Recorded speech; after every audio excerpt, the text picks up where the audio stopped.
तुम्हारा झूला यहाँ सज रहा है असर, ये लग रहा है तुम्हारे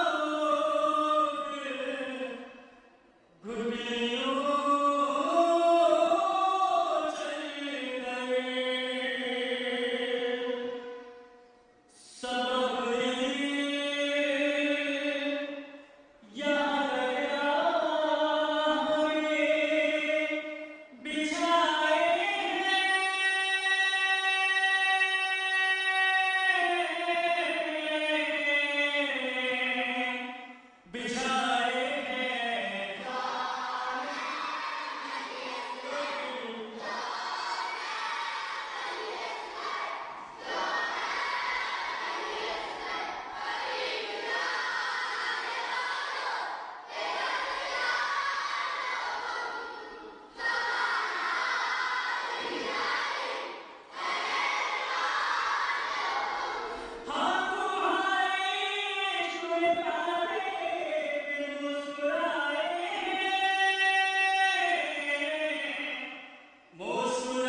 बड़ी बार मोहम्मद व आल मोहम्मद।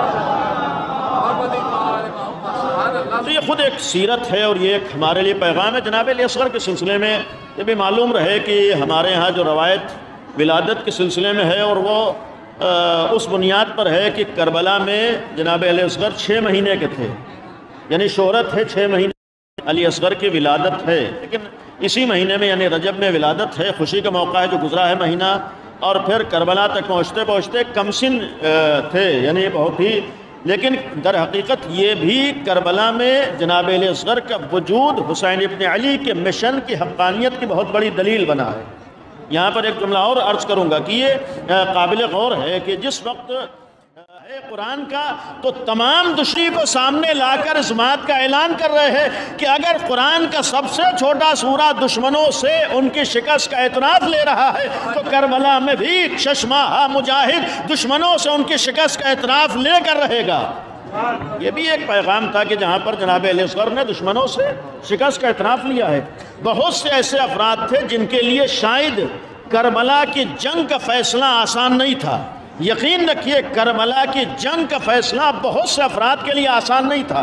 बहरहाल हम मोमिनीन के लिए फ़ैसला है कि हुसैन इब्न अली हक़ है, यज़ीद हक़ है, लेकिन बाज़ ऐसे अफराद थे जिनके लिए यह तय कर लेना आसान नहीं था कि हक़ किधर है।